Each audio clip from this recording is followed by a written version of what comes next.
What's up guys, for today's video, nandito nga tayo sa may 7-Eleven, SCTEX Exit Concepcion Tarlac. At minute natin dito si Ivy. Ayan, kakilala na natin siya kasi napitikan na natin siya dati.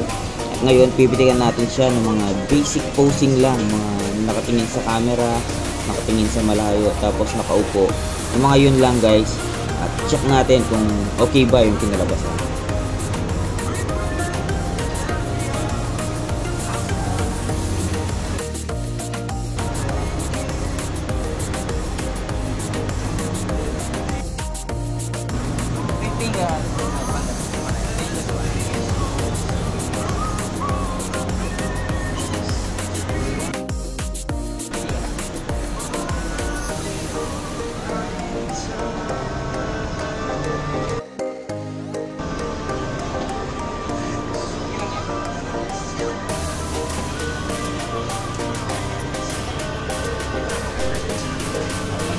Aray ko po, aray.